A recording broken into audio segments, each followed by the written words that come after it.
Nosso convidado de hoje é Ed René Kivitz, uma voz dissonante. Ele fala alto, fala duro, mas é uma luz em meio a uma onda de fundamentalismo religioso monetarista que se espalhou pelo Brasil nos últimos 30 anos. Ele diverge no cenário religioso do Brasil. René nasceu em Santos, é neto de imigrantes da Letônia, perdeu o pai muito cedo, aos 2 anos. Foi criado pela avó paterna, que dirigia um orfanato ligado à igreja presbiteriana. Dos 10 aos 15 anos, morou na zona norte do Rio de Janeiro. Foi quando conheceu a rua. Aos 17 anos, entrou no seminário e aos 21 já era pastor de sua igreja. Kivitz se formou em teologia na Faculdade Batista de São Paulo e fez mestrado em ciências da religião pela Universidade Metodista de São Paulo. Sempre se identificou com o campo político progressista e acredita na missão integral da igreja, que não deve cuidar só do espírito, mas também do sofrimento do corpo, cuidar da fome, da pobreza. E como diz o seu amigo Frei Beto, René sabe que o ser humano tem fome de pão, mas também tem fome de beleza e de arte. Em 2018, Ed René Kivitz se posicionou firme na política e se expressou contra o candidato Jair Bolsonaro, que para ele era uma questão de valores. São mais de 30 anos como pastor da Igreja da Água Branca em São Paulo, mas bastaram 8 minutos de uma pregação para que ele fosse excluído da Ordem dos Pastores da Convenção Batista do Estado de São Paulo. Isso foi em 2021. Daqui a pouco ele vai contar por quê. René defendeu uma leitura atualizada da Bíblia em conformidade com os nossos tempos, de uma forma mais inclusiva e focada na justiça social. Ele escreveu muitos livros em que se aborda a fé, a espiritualidade cristã contemporânea, o sentido da vida e os desafios da igreja atual. Os livros saíram pela editora Mundo Cristão, Vivendo com Propósitos, Outra Espiritualidade, O Livro Mais Mal-Humorado da Bíblia e Talmidim. São os 4 livros que ele publicou. Para ele, o Brasil está cada vez mais evangélico, mas não necessariamente mais próximo do Evangelho de Jesus. René Kivitz é contra o aborto, mas também é contra criminalizar a mulher que aborta. Para ele, o pior pecado é aquele que resulta na mentira e na falsidade. Ele prega que Deus espera de nós autenticidade.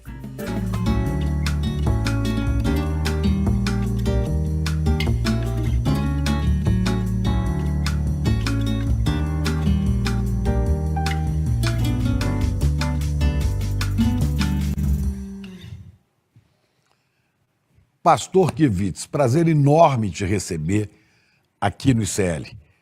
Muito bom. Não é a primeira vez, né? Nós já tivemos juntos no especial de Natal, que até ficou, tá aí registrado no YouTube, né? Um especial de Natal com a participação de Frei Beto. O senhor representando esse mundo evangélico e o Frei Beto a parte mais da Igreja Católica. Mas foi uma conversa muito rica que a gente falou da vida humana concreta, situada no tempo e neste país, Brasil. Prazer estar com você, conversar novamente e continuar falando sobre a vida e falando sobre o Brasil, né? Pois é. Por que você é pastor? Bom, a resposta talvez seria porque eu tive um chamado, eu tive uma experiência espiritual e eu desejei me dedicar ao ministério pastoral. A gente chama isso de vocação, né? É. Acho que foi a minha vocação. Vocação que vem de vocare, né? De chamado. Vocare, de chamado. Eu tive essa minha vocação, eu tinha 16 anos, 15, 16 anos. Foi um episódio assim, uma coisa? Não, foi um desejo. Eu estava fazendo o último ano, naquela época chamava colegial, né? Acho que é o ensino médio, fazendo cursinho.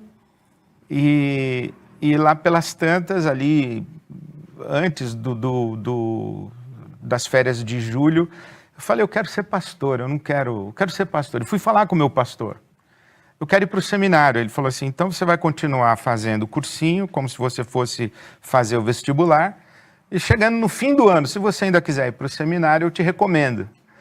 E eu continuei fazendo cursinho e dizia para ele, falei, eu não quero isso aqui, eu não vou ficar fazendo isso, eu não vou ficar estudando cursinho, que eu quero ser pastor. Até que, quando foi agosto, setembro, ele me liberou de continuar no cursinho, me recomendou para o seminário. Com 17 anos eu fui para o seminário, então é uma vocação bem precoce, né? E desde criança já frequentava a Igreja Batista? Sim, Batista. Minha avó paterna, né, era organista, pianista da Igreja Batista que ela frequentava. E eu frequentava, eu me lembro, 3, 4 anos de idade, indo para a igreja acompanhar o ensaio do coral da Igreja Batista. Ela tocando e eu brincando com carrinho, com lápis de cor e papel ali, enquanto minha avó era pianista do coral. Então eu cresci dentro de uma Igreja Batista praticamente, né? Pastor, o senhor é uma pessoa muito conhecida, principalmente na internet, no YouTube, no Instagram, no TikTok, né? Muito conhecido, tem milhares, milhões de seguidores.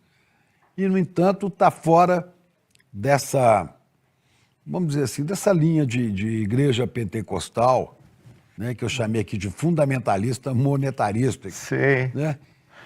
Jesus é o caminho, mas o pastor é o pedágio, não é o seu caso, né?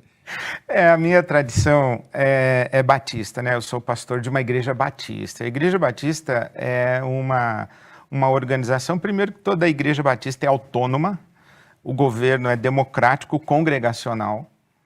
Isto significa que a igreja batista não tem nenhuma autoridade externa à sua assembleia. Todos os membros da igreja têm vez e voto na assembleia, e o meu mandato é outorgado pela Assembleia de Membros, né? E diferentemente de muitas igrejas, a Igreja Batista não tem dono, né?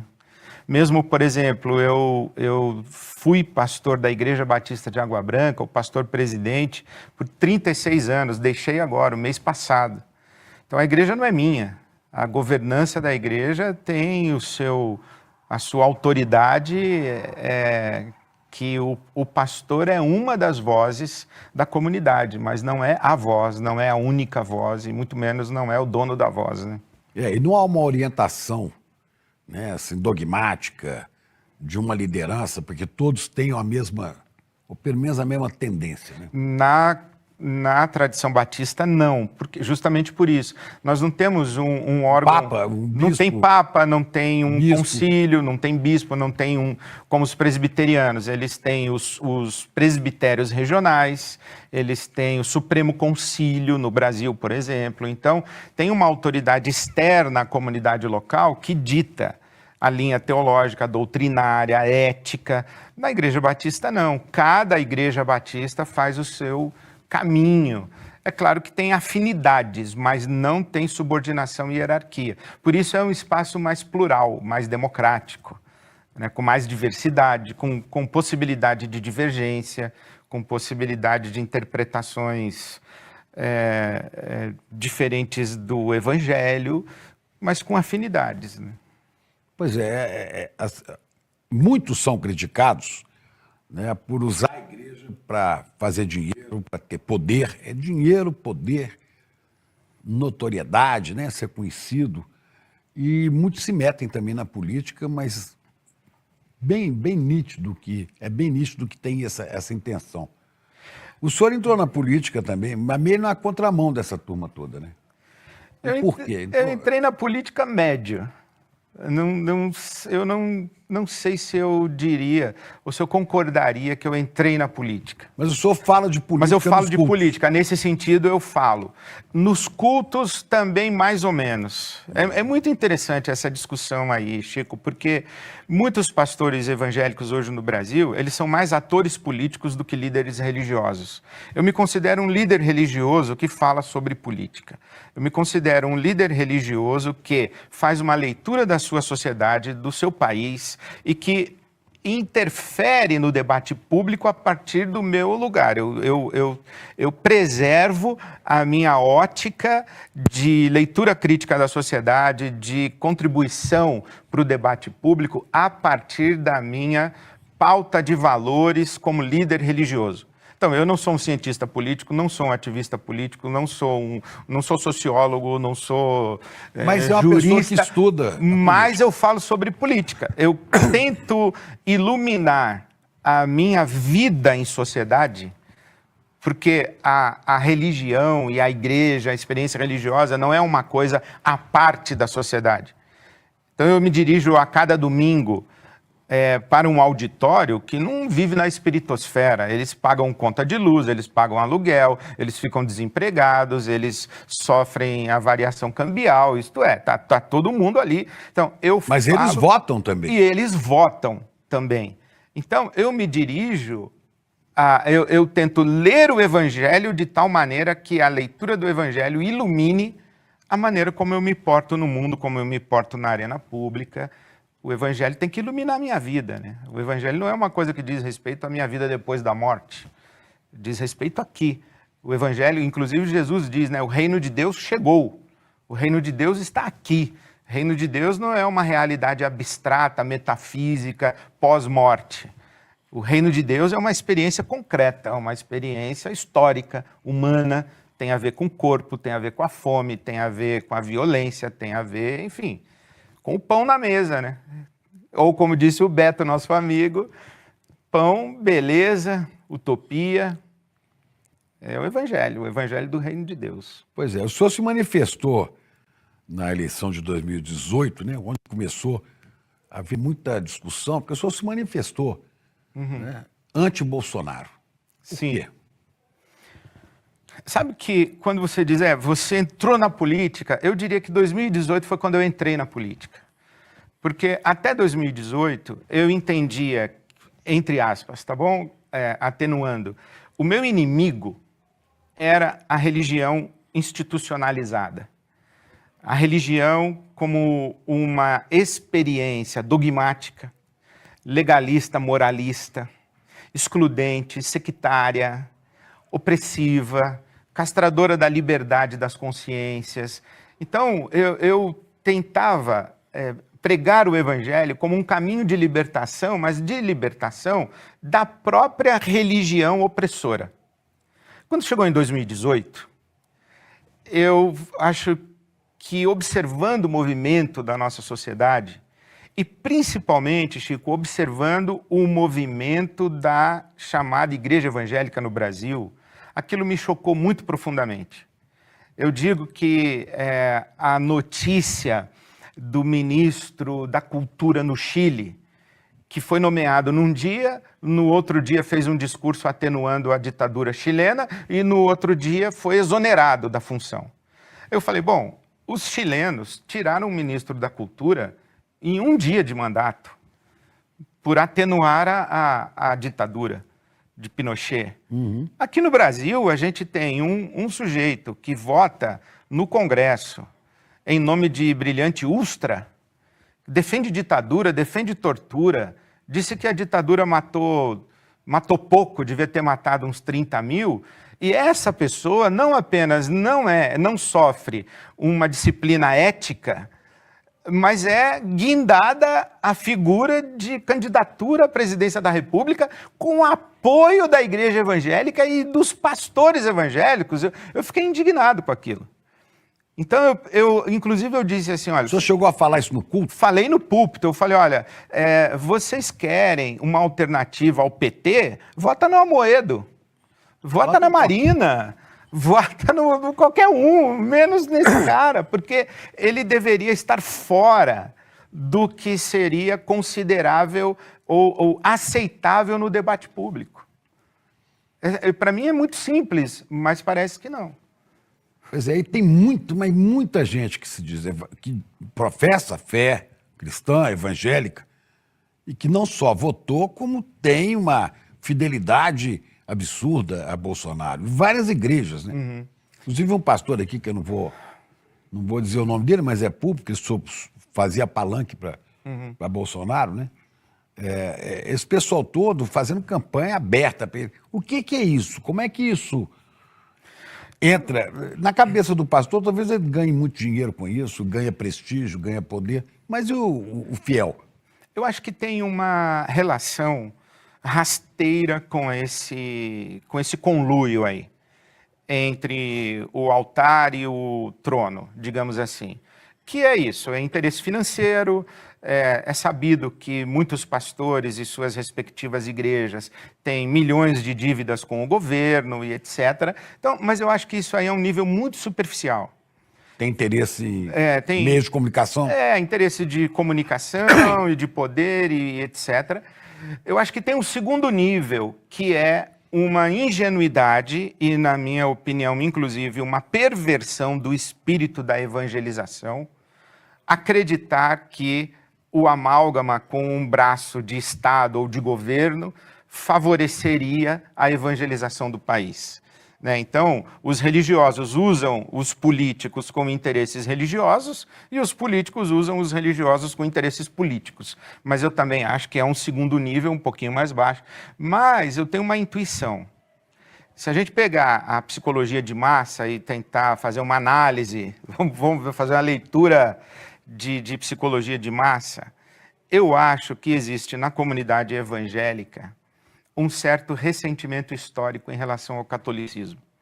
O Brasil é um país católico, desde sempre, e à medida em que a comunidade evangélica, que era, num primeiro momento, perseguida, num outro momento invisibilizada, num outro momento ridicularizada, e assim por diante, ela, à medida em que foi crescendo numericamente, crescendo em influência política, crescendo economicamente.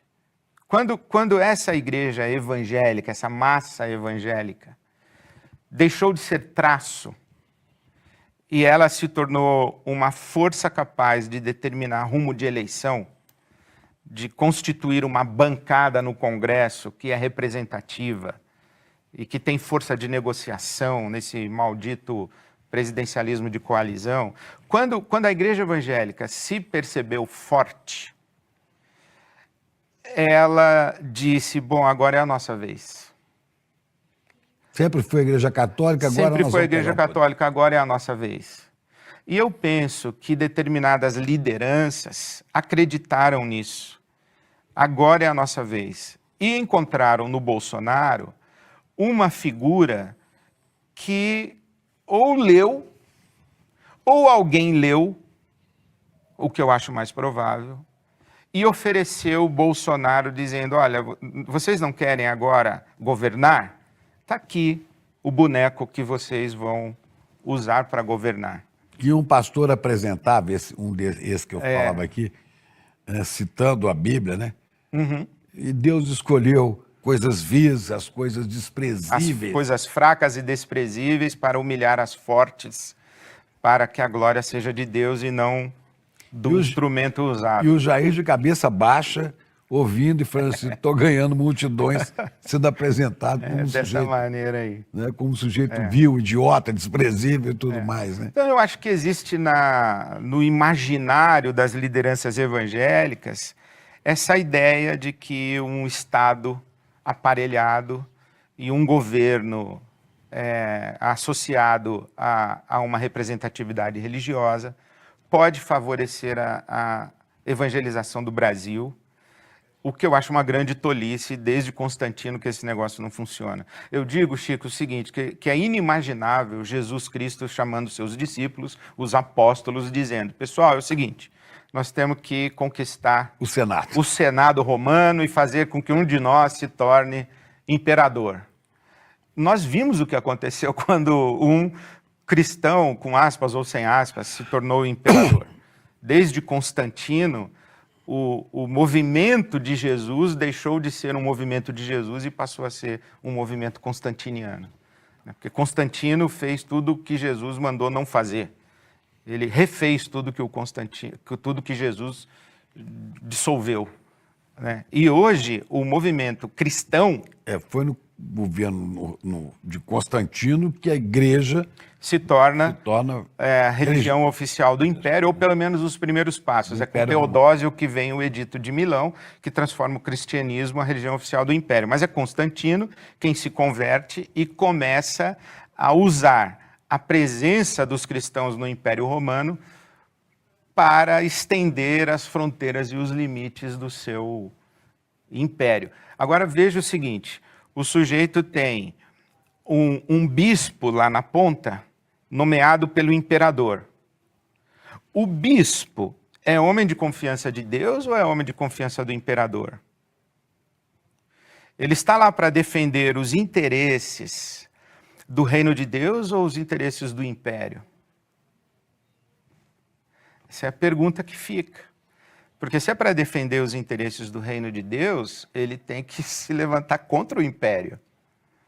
Mas se ele foi colocado pelo imperador, ele tem que defender o imperador. Quem colocou esses pastores e essa mentalidade aqui no Brasil, fundamentalista, principalmente os pentecostais, né? Foi o Império? Foram os Estados Unidos da América? Foi a CIA? Isso é uma estratégia pensada? Vamos ocupar o Brasil e sufocar movimentos religiosos que são libertadores, como a teologia da libertação? Eu não tenho dúvida, porque existem documentos históricos que demonstram um movimento explícito, principalmente no período de João Paulo II, fazendo o abafamento da teologia da libertação na América Latina e no Brasil, com Oscar Romero, Ernesto Cardenal, Leonardo Boff, Dom Helder Câmara, Casaldáliga. Os bispos progressistas foram todos deslocados para a periferia do Brasil, num acordo feito entre o papado de João Paulo II para a abertura do leste europeu, quer dizer, junto com o Departamento de Estado. Os Estados Unidos ajudam a abertura do leste europeu e a gente sufoca a teologia da libertação na América Latina. Isso é documentado historicamente. E tem essa expressão do Desmond Tutu, né, que não existe nada mais político do que dizer que religião e política não se misturam. Então, isso sempre aconteceu. Essa mistura de influência geopolítica a partir da religião não é uma novidade. O que é novidade é a Igreja Evangélica no Brasil se tornar um player nesse jogo. Porque até então, no Brasil, foi o catolicismo, para bem e para mal. Porque foi o catolicismo que acolheu todo o movimento de dissidência e de resistência à ditadura e ao governo militar aqui no Brasil. Na mesma época em que as denominações protestantes evangélicas eram totalmente solidárias e subservientes ao governo militar, à ditadura militar. Mesmo esse setor da teologia da libertação, que cresceu muito no Brasil, e tinha vários bispos que defendiam esses padres e essas comunidades eclesiais de base, né? Mesmo assim, a maioria dos católicos brasileiros, a maioria não era adepta da teologia da libertação, era mais conservadora, né? O Brasil é um país conservador. Sim, moralmente conservador, teologicamente conservador, doutrinariamente conservador. Do mesmo jeito que a extrema-direita, né, entrou no Brasil para apagar a teologia da libertação, a extrema-direita já tendo ajuda de João Paulo II, os evangélicos também, que botavam a cabeça para fora, eram cortados, né? Ou não havia pastores e... Havia. Muitos evangélicos foram denunciados para o doicode pelos seus pastores.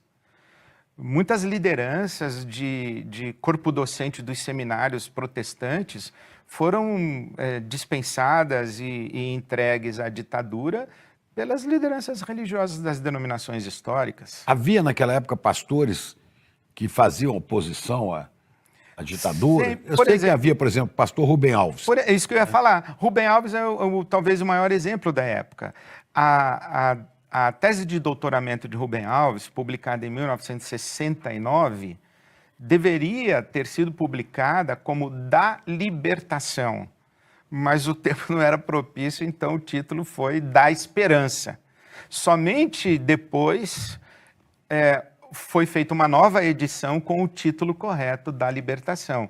E o Rubem Alves, ele se desliga da igreja presbiteriana com uma carta muito bonita, profética, como a gente diz, denunciando os desmandos e o desvio da Igreja Presbiteriana no Brasil. Entre os batistas não foi diferente. Aqui em São Paulo havia também um pastor que estava sempre próximo a Dom Paulo, o cardeal, denunciando Jaime Wright, né? Jaime Wright, presbiteriano também. Né? Mas depois eles foram, vamos dizer assim, sofreram, ficaram submersos com uma avalanche, com um tsunami que veio do norte. Os televangelistas. Tem um texto muito interessante, eu não me recordo o autor agora, o título é muito sugestivo, o livro, Os Demônios Descem do Norte. Que De quem é esse livro, você sabe? eu não lembro o autor, mas a gente procura depois. Mas o título é esse, Os Demônios Descem do Norte, em que o autor mapeia as organizações missionárias norte-americanas que aportaram no Brasil com missionários norte-americanos que serviam tanto aos interesses religiosos quanto aos interesses geopolíticos dos Estados Unidos da América do Norte. Isso é documentado. Porque lá já havia isso há muito tempo, né? Desde os anos 50, né? Billy Graham, Jimmy Swaggart. Isso está contado de uma maneira interessante, um pouco, no filme da Petra Costa, não sei se você ouviu. Sim, o Apocalipse nos Trópicos. Apocalipse nos Trópicos. Que é a tal da teologia do domínio, né? A teologia do domínio... É a mesma teologia da prosperidade, não? Não, são coisas diferentes. A teologia do domínio, ela tem... dando um passo atrás, o cristianismo, historicamente, tem uma índole proselitista. A interpretação que é feita da chamada grande comissão, quando Jesus diz aos discípulos, toda autoridade me foi dada no céu e na terra, indo, façam discípulos de todas as nações, ensinando-os a guardar todas as coisas que eu tenho mandado e batizando-os em nome do Pai, do Filho e do Espírito Santo. Esse trecho do Evangelho de Mateus é identificado como a grande comissão. Logo, o espírito cristão é proselitista. O cristão ou o cristianismo se entende como detentor de um comissionamento de Jesus para cristianizar o mundo. O que eu compreendo ser uma leitura inadequada do que Jesus falou. Ele disse, ensine a guardar o que eu ensinei. Virar outra face, a perdoar, a promover justiça, a promover a inclusão, a fazer justiça para o órfão, para a viúva, para o estrangeiro, para a mulher, construir uma sociedade igualitária, não cristianizar o mundo, colocando templo em tudo que é canto do planeta, para impor uma confissão religiosa. Foi o processo de evangelização da América toda, quando chegava aqui com os invasores portugueses ou espanhóis, vinha obrigar os povos originários a aderir à religião católica, né? Então, essa é a crítica que os teólogos latino-americanos fizeram, que os teólogos da libertação fizeram. Por exemplo, Henrique Dussel, Hugo Asman, o próprio Leonardo diz o seguinte, nós podemos dizer que a América Latina foi evangelizada quando foram os evangelizadores que fizeram uma catequese, sacrificando as populações originárias, as populações indígenas, promovendo o tráfico negreiro, expropriando os recursos naturais e colonizando a sociedade. Quer dizer, o que nós chamamos de evangelização da América Latina é realmente evangelização ou é colonização? Se a palavra de Jesus saiam por todo o mundo para ensinar o que eu tenho mandado, ou o que eu tenho ensinado, fosse interpretado com uma lógica ética, humanitarista, e não com uma lógica religiosa proselitista, provavelmente a América Latina teria uma outra configuração. Então, seguindo aqui o meu raciocínio, eu acho que o cristianismo, historicamente, tem uma índole proselitista. O protestantismo é muito mais agressivo do que o catolicismo no proselitismo. Quando você fala protestantismo, todas as igrejas... Estou falando das igrejas pós-reforma protestante do século XVI. Presbiteriana, luterana, batista, as chamadas hoje evangélicas. Por quê, Chico? Porque o catolicismo, ele é fato, todo sujeito que nasce no Brasil é católico. Ele se torna evangélico ao se converter. Mas ele nasceu católico. Certidão de nascimento e preenchimento de agora menos, mas já foi assim, né? Documento agora era muito menos. Atestado de batismo católico. Então, mas agora você veja o seguinte, se eu para me tornar evangélico, eu tenho uma experiência de conversão, eu faço uma escolha, eu entrego a minha vida a Jesus e eu agora saio das trevas e vou para a luz, eu quero que você também saia das trevas e venha para a luz. Que trevas? As trevas de qualquer outra religião que não seja a minha. Que não seja, inclusive não é nem o cristianismo, né? Porque na minha adolescência eu ouvia pregadores batistas renomados que viviam fazendo as conferências no Brasil todo e o grande currículo deles era: eu sou ex-padre e eu me converti. Então o próprio catolicismo era um ambiente... Era um campo missionário, eu tinha que ir lá converter o católico à verdadeira fé evangélica. Então, o movimento evangélico, ele é muito mais proselitista, ele é conversionista e ele entende que o Brasil será melhor quando for governado pelas pessoas que saíram das trevas e vieram para a luz. É óbvio isso. Então, esse fundamentalismo com pretensão de governo, é aí que está a lógica da teologia do domínio, que é nós, o povo de Deus, o povo da luz, nós, os eleitos de Deus, vamos governar para o bem de todos. Mas isso nunca deu certo em lugar nenhum do mundo. Pois é. E Jesus? Jesus de Nazaré se metia em política? Ele era um agente político, na sua opinião? Ele era não um agente político como nós estamos acostumados a tratar na questão do debate político eleitoral, eleitoreiro, não na com pretensão de assumir governo, correto? Com pretensão de assumir governo. Que a gente estava falando antes. Jesus não quis ser rei de Israel, Jesus não quis tomar o poder do Sinédrio, Jesus não quis disputar a eleição em Roma. Então, nesse sentido, ele não é um agente político. Agora, com certeza, a mensagem de Jesus é absolutamente política. Ele, inclusive, se dirige ao rei de Israel como raposa. Ele diz a Pilatos: nenhum poder você teria sobre mim se do céu não te fosse dado. O meu reino não é deste mundo. Por exemplo, eu acho que um discurso muito político que tem na Bíblia é o próprio anúncio do nascimento de Jesus. Quando o anjo vem e diz para os pastores que estão no campo: na cidade de Davi nasceu o Salvador, que é Cristo Senhor, Sotero, Christus, Kyrios. 3 títulos do imperador romano. Aí os anjos vêm e dizem assim: olha, o verdadeiro Salvador, ungido e Senhor, acabou de nascer em Belém. Isso é um anúncio político. Tanto é político que Herodes manda matar todos os infantes, porque sente ameaçado o seu poder político. A ética do evangelho é uma ética alternativa.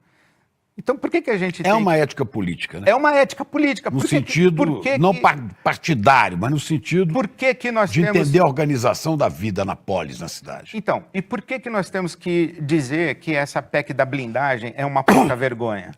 Era, né? Porque agora foi enterrada já, né? Por que a corrupção é algo que nós precisamos combater? Porque a corrupção mata. A corrupção, no fim da linha, é o pobre que morre. E isso é a ética do evangelho. Dizer que o pobre, a viúva, o estrangeiro, a criança, a população vulnerável, ela tem prioridade para receber a proteção do conjunto da sociedade, do Estado. Isso é ética do evangelho. Por quê? Porque a ética do mundo que a gente conhece é uma ética darwinista. É uma ética de estratificação.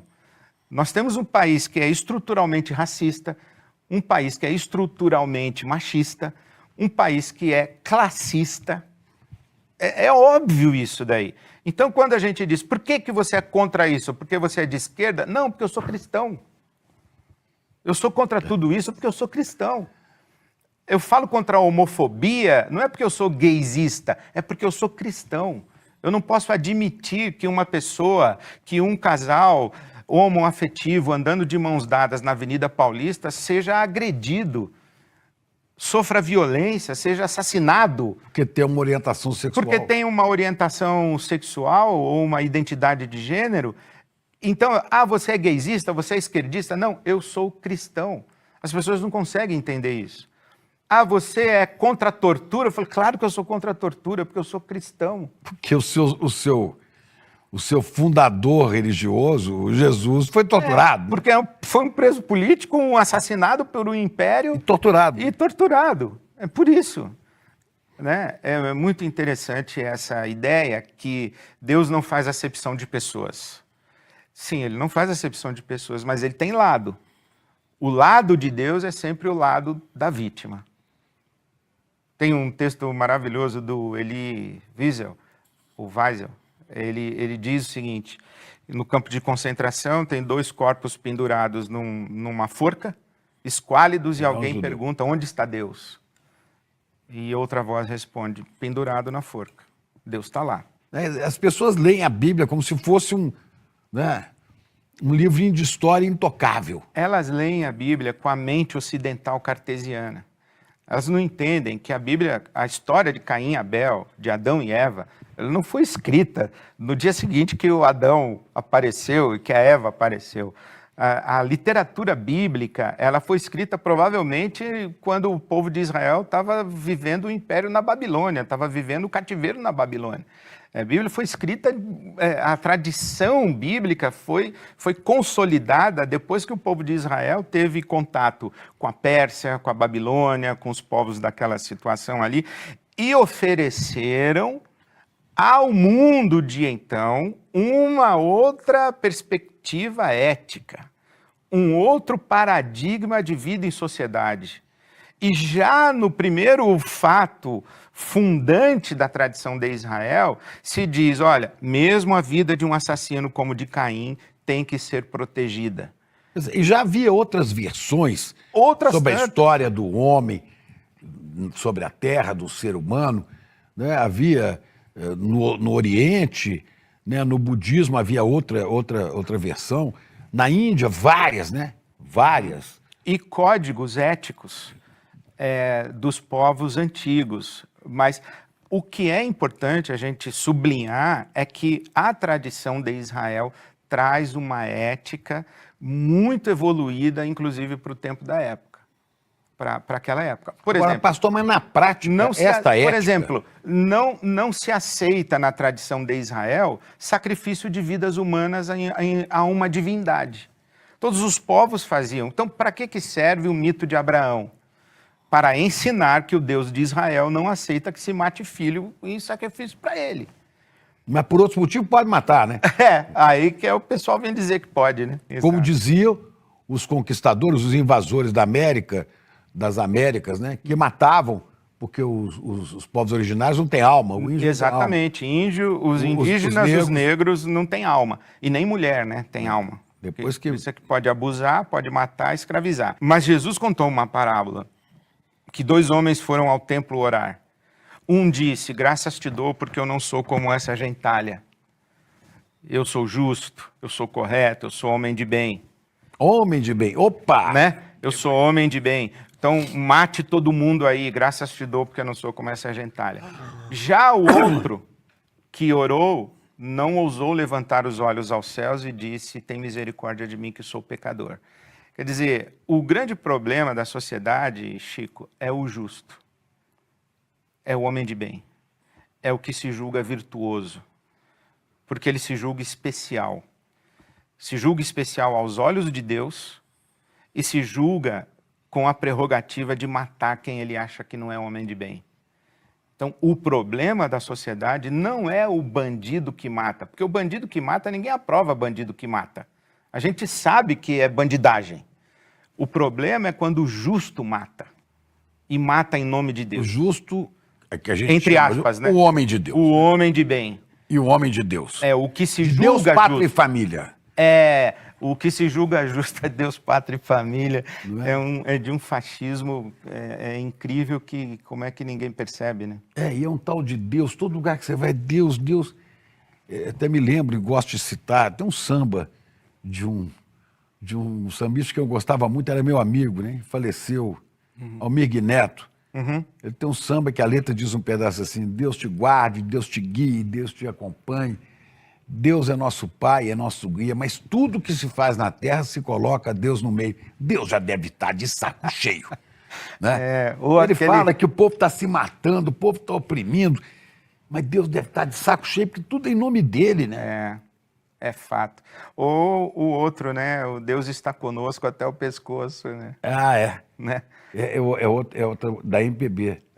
Elis que canta, né? É Ivan Lins, será? Ivan Lins. Caio Rei de Copas, Caio Rei de Copas. Deus está conosco até o pescoço, está por aqui, né? Seria mais interessante que as pessoas parassem um pouco de falar de Deus e vivessem mais a sua fé concreta, né? No dia a dia. Vivessem uma fé ética. Eu acho que o que é a fé ética? Falta uma fé na visão do Evangelho. Por que é essa ética? Olha, esse filósofo judeu, né, o Levinas, ele diz que a ética começa na face do outro. O outro é um sacramento. Quando, por exemplo, Jacó e Esaú... O que é um sacramento? É uma manifestação do sagrado. O outro porta o sagrado. Quando eu consigo enxergar isso, que a água é sagrada, ela tem um valor, ela não é somente líquido para matar a minha sede. Não, isso aqui é sagrado, isso aqui é vida. Então, quando o Levinas diz, olha, a ética começa na face do outro, é que na face do outro você contempla a manifestação do divino, que quando Jacó e Esaú se encontram, um diz para o outro, ver a tua face é como ver a face de Deus. Então, a ética, ela se constrói nas relações. Isso é muito bonito, porque na fé cristã, Deus é Pai, é Filho e Espírito Santo. É uma unidade de 3 pessoas. Por isso que se diz que Deus é amor. Amor é relacional. Diferentemente do Alá, que é um só, e diferentemente do Yahvé, que é um só, o Deus cristão é 3. É amor, é relação. Então, a fé, a espiritualidade ética é aquela que compreende a sacralidade do próximo, do outro, daquele que está diante de mim. Então, ao respeito imenso, deve ter um respeito imenso a outra pessoa. Né? Exatamente, como uma realidade inviolável, intocável. Eu não posso abusar, eu não posso agredir, eu não posso usar, eu não posso matar, porque é portadora do divino. Onde foi que Deus colocou a sua imagem? Não colocou num templo, não colocou num totem, colocou no ser humano. É isso que a tradição bíblica diz. O ser humano é criado à imagem e semelhança de Deus. Né? Matar um ser humano é cometer uma ofensa a Deus. A gente não fala assim, eu vou cuspir na bandeira. A bandeira é símbolo. E cuspir na bandeira é cuspir na realidade simbolizada.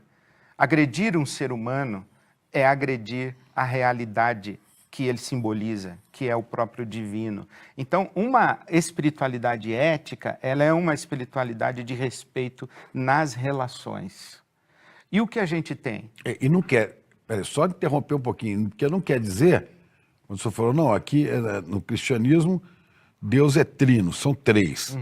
Né? No judaísmo, Yahvé é um só, o Maomé, para os muçulmanos, é um só. Isso não quer dizer absolutamente... Que eles não têm ética. Ou que eles sejam inferiores... Não. Ou a visão do divino que eles têm é inferior à que o cristão tem. Não, inclusive a própria Torá diz isso, que é judaica, que quem mata um ser humano fere a imagem de Deus. Então isso é judaico também. Tem toda uma questão de cultura. Tem toda uma questão de cultura. Agora você vê, o que nós temos hoje na nossa religiosidade brasileira? Nós não temos uma fé ética, nós temos uma fé mágica. Qual a diferença? Nós acreditamos em determinados rituais que a gente faz aqui embaixo. E que vai mudar lá em cima. E que conquistam o favor da divindade.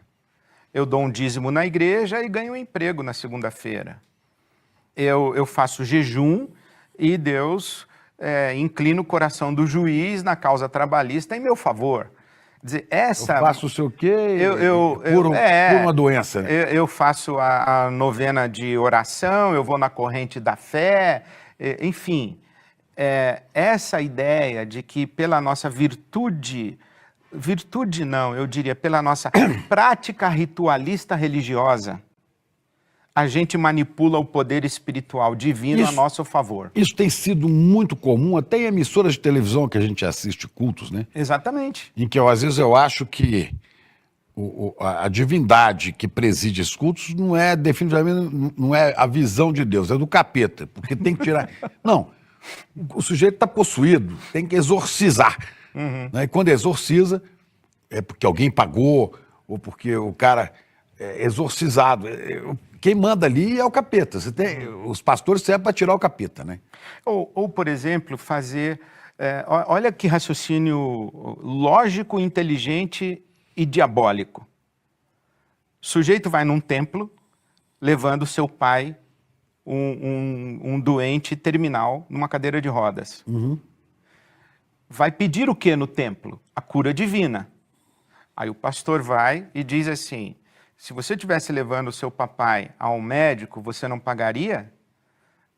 Você pagaria pouco ou pagaria caro? Se fosse um bom médico, seria uma consulta barata?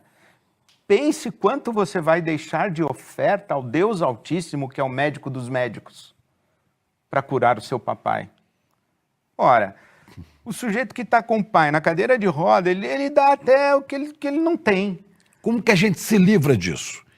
Como que a gente se livra do engodo, da mentira, da manipulação da fé das pessoas que estão até desesperadas e desatrelar isso da política? Como é que faz? Eu não vou ser religiosamente correto. Eu acho não que... seja só o Ed René. Chico, a gente precisa ter uma sociedade construída com a espiritualidade ética. O que nós chamamos o Brasil? Um Estado democrático de direitos. Eu lembro que eu assisti uma vez na televisão uma senhora entrevistada na frente da igreja de São Judas, das causas perdidas, e ela estava felicíssima que tinha conseguido marcar uma consulta no SUS. E eu pensei comigo, interessante, antigamente a pessoa ficava feliz por receber uma graça que era cura. Agora ela já está achando que é milagre marcar consulta. Né? Então, se nós temos uma sociedade que é um Estado democrático de direito, se nós temos o pobre que pode fazer um diagnóstico precoce, se nós temos uma sociedade onde o pobre vai ter um atendimento médico, vai ter acesso à medicação, vai ter acesso a um tratamento, a corrida ao templo para pedir milagre diminui bastante, considera? O que é que os críticos dizem? O desenvolvimento da ciência que vai esvaziar o templo porque ninguém vai mais correr lá em busca de milagre e aí vai secularizar a sociedade, vai pôr a perder a religião. Aí nós vamos ficar no prejuízo, né? Aí nós vamos ficar no prejuízo. Então, quer dizer, vamos alimentar a fé mágica, vamos deixar a sociedade precarizada para que eles precisem sempre vir aqui correr atrás de milagres. Está vendo como religião e política se misturam? Mas você acha possível a gente se livrar dessa manipulação pela fé no Brasil inteiro? Eu não acho. A tendência é aumentar? Pelo que você está vendo? Quanto maior o abismo de pobreza, de desigualdade de uma sociedade, o que sobra para o desesperado, Chico, senão o apelo ao milagre? Já que não é possível, só Deus, né? Só Deus na causa. Só Deus. Então, eu acho que a religião mágica sobrevive disso. Por outro lado, eu acho que nós cultivarmos uma espiritualidade ética que favoreça a promoção da justiça, da igualdade, a solidariedade, a compaixão, a generosidade. Quando a gente constrói uma sociedade com essas categorias, tipo assim... Não precisa nem falar o nome de Deus, né? Para que serve a religião? A religião serve para você buscar milagre ou serve para humanizar você? E ao humanizar você, você participa do próprio processo de humanização de todo mundo que convive com você no mesmo espaço. Se a religião não serve para isso, Deus é um ídolo que vai favorecer meia dúzia, porque de cada 100 que pede a cura divina, quantos recebem? Quer dizer, a religião serve, na verdade, o que deve ser, ela serve para criar, né, um ambiente amoroso entre as pessoas, de compaixão, de cuidado. A essência da religião cristã é o amor ao próximo. Amar a Deus sobre todas as coisas, e Jesus disse, ó, ame a Deus sobre todas as coisas, vezes, e ao próximo como eu amei você. E na sua visão de Deus, muitas vezes aquele que se diz ateu está muito mais próximo de Deus, do Deus que o senhor acredita, do que as outras pessoas, do que outras pessoas. Sabe que Jesus contou uma parábola também sobre isso. Ele disse que um pai tinha 2 filhos. E ele disse para os filhos, vão ao campo trabalhar na colheita. Um disse que ia e não foi. O outro disse que não ia e foi. Fazendo um paralelo, Deus disse, olha, cuidem do mundo. Um disse, deixa comigo, vou cuidar, e foi para a igreja. O outro disse, não vou para a igreja não, eu vou descobrir vacina, eu vou dar plantão no hospital, eu vou alfabetizar a criançada na periferia, sabe? Ele não foi para a igreja, mas ele foi. É nesse sentido. O religioso pode estar muito mais longe de Deus do que um não religioso que está próximo do sofrimento humano, porque é o que Jesus faria, né? O senhor não se sente muito sozinho com essa pregação, com essa mentalidade no mundo evangélico do Brasil? Ou o senhor tem muitos amigos, parceiros, pastores? Graças a Deus tenho muitos amigos, tenho muitos parceiros que são pastores. E uma coisa muito bonita que eu estou experimentando, Chico, é uma nova geração de pastores com essa perspectiva do Evangelho, com essa visão do Evangelho. Uma nova geração de pastores que entenderam, esses pastores e pastoras, muitas mulheres, muitas teólogas, ativistas.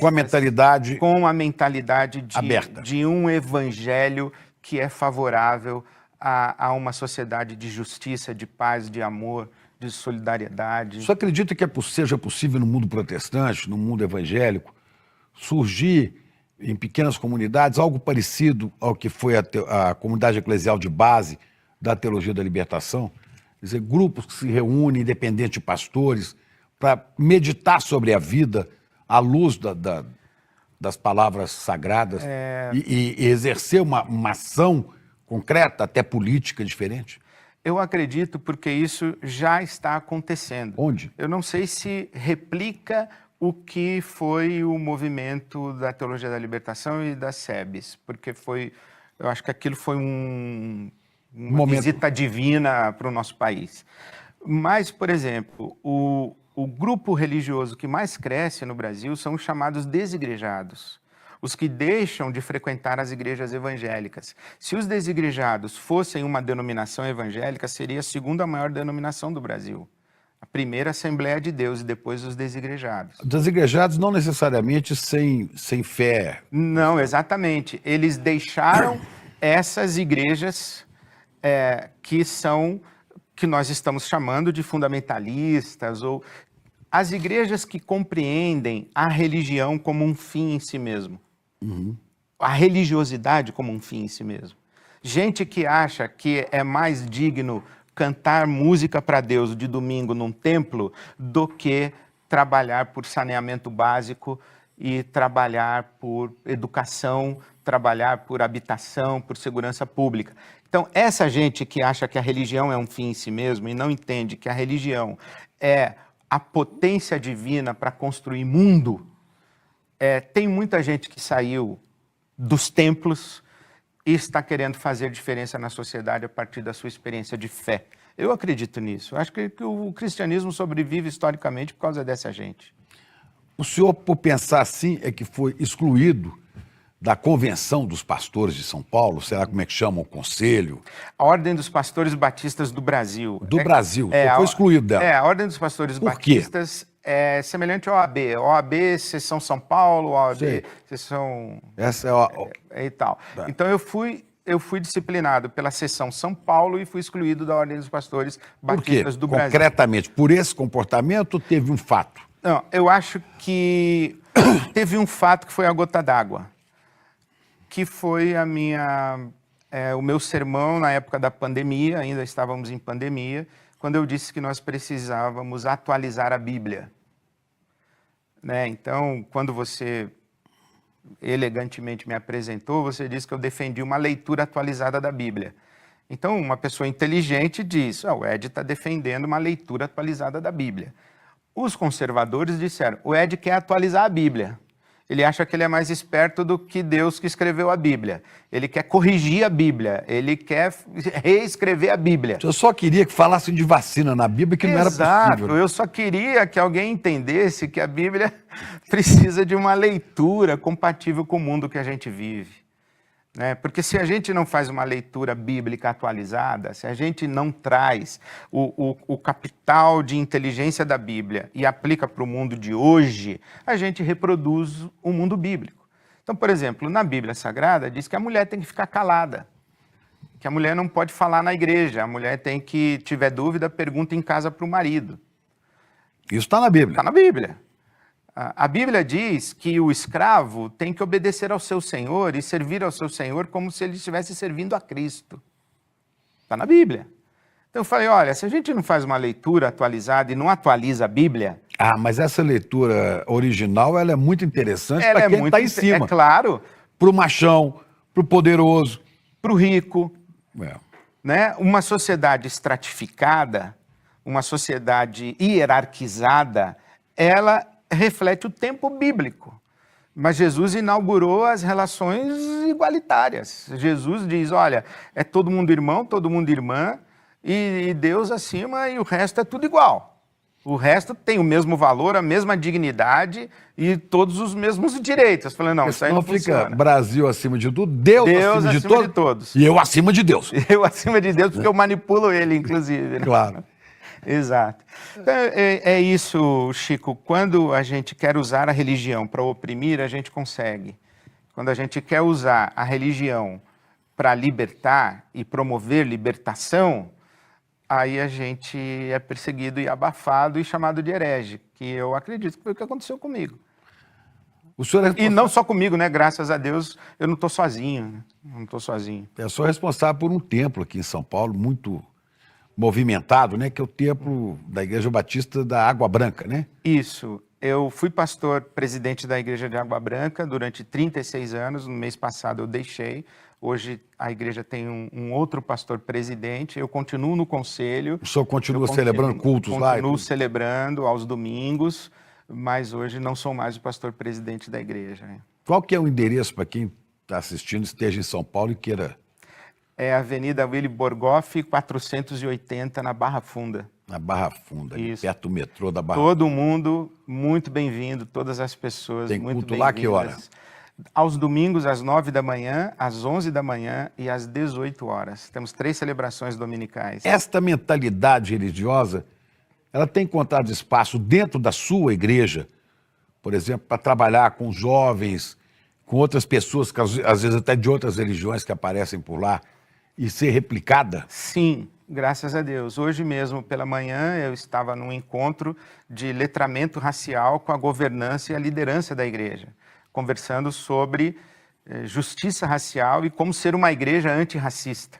Bom, para ser antirracista, primeiro é preciso que os evangélicos parem de perseguir a Umbanda, o Candomblé, por exemplo, as religiões de matriz africana. Racismo religioso.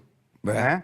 E é curioso que hoje eu tenho visto mais gente, mais negros em igrejas evangélicas fanáticas do que em templos, em terreiros, né?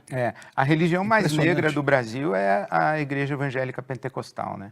A experiência religiosa mais negra do Brasil é pentecostal. Só acredita que a gente vai se livrar disso?